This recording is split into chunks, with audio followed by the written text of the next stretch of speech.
കിട്ടിയോ? അതാ അച്ചു നോക്ക്. കിട്ടുന്നോ? കറക്റ്റ് ആയിട്ട് കിട്ടുന്നു. കിട്ടുന്ന അച്ചോ? വീഡിയോസ് കേട്ടോ കാണില്ലേ അച്ചോ? കാണുന്നുണ്ടോ?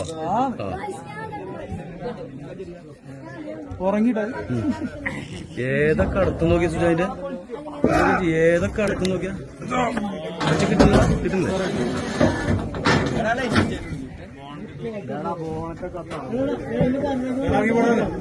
കൊമ്പൻകല്ല് ചിറമ്മൽ ക്ഷേത്രാങ്കണത്തിൽ വനം വകുപ്പ് സ്ഥാപിച്ച കെണിയിലാണ് കരടി അകപ്പെട്ടത്.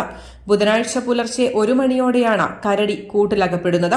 കവളമുകട്ട, ഒളർവട്ടം, കൊമ്പൻകല്ല്, TK കോളനി എന്നീ ഭാഗങ്ങളിൽ 1.5 വർഷമായി കരടി ഭീതി പരത്താൻ തുടങ്ങിയിട്ട്.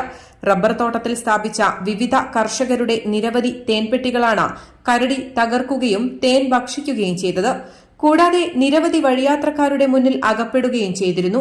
ജനങ്ങളുടെ ജീവനും സ്വത്തിനും സംരക്ഷണം നൽകുവാൻ മേഖലയിൽ ഭീതി പരത്തുന്ന കരടിയെ കെണിവെച്ച് പിടികൂടണമെന്ന് ആവശ്യപ്പെട്ട നാട്ടുകാർ പ്രതിഷേധവുമായി രംഗത്ത് വരികയും ഇതേ തുടർന്ന് നിലമ്പൂർ സൌത്ത് DFO നൽകിയ റിപ്പോർട്ടിന്റെ അടിസ്ഥാനത്തിൽ principal chief conservator of forest കരടിയെ കെണിവെച്ച് പിടികൂടുവാൻ അനുമതി നൽകുകയും ചെയ്തിരുന്നു. ശേഷം കൂട് സ്ഥാപിച്ചെങ്കിലും കരടിയുടെ സാന്നിധ്യം മേഖലയിൽ ഇല്ലായിരുന്നു. പിന്നീട് ആഴ്ചകൾക്ക് മുൻപാണ് കരടി വീണ്ടും എത്തിത്തുടങ്ങിയത്. പ്രദേശത്തെ ക്ഷേത്രങ്ങളിലെത്തി നെയ്യും എണ്ണയും ഭക്ഷിച്ച് മടങ്ങുകയായിരുന്നു കരടിയുടെ പതിവ്. ഇതോടെ ജനങ്ങൾ വീണ്ടും ഭീതിയിലായി. തുടർന്ന് എണ്ണയും നെയ്യും തേടിയെത്തുന്ന കരടിക്കായി അമ്പലമുറ്റത്ത് കെണിയൊരുക്കുകയായിരുന്നു. ബുധനാഴ്ച പുലർച്ചെ ഏകദേശം 1 മണിയോടെ കെണിയുടെ വാതിലടയുന്ന ശബ്ദം കേട്ട് അയൽവാസികൾ നോക്കിയപ്പോഴാണ് കരടി കൂട്ടിലകപ്പെട്ടത് കണ്ടത്.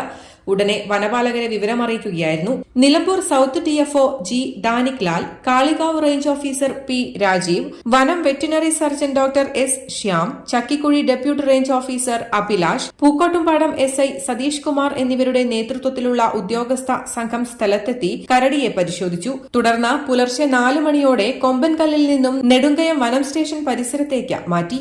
കരടിയുടെ ആരോഗ്യസ്ഥിതി നിരീക്ഷിച്ച ശേഷം ഉൾക്കാട്ടിലേക്ക് തുറന്നുവിടുമെന്ന് Nilambur south DFO G Danik Lal പറഞ്ഞു. ജീവന് ഭീഷണിയായി മാറിയ കരടി കെണിയിലായതോടെ ജനങ്ങളുടെ ഭീതി അകറ്റാൻ ഒരു പരിധിവരെ കഴിഞ്ഞെന്നും ഇതിനായി മാസങ്ങളോളം പരിശ്രമിച്ച വനം വകുപ്പ് ജീവനക്കാരോട് നന്ദി പറയുന്നതായി വാർഡ് മെമ്പർ VK ബാലസുബ്രഹ്മണ്യൻ പറഞ്ഞു.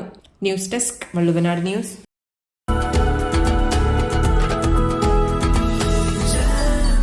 Jam June Hypermarket, exceeding expectations.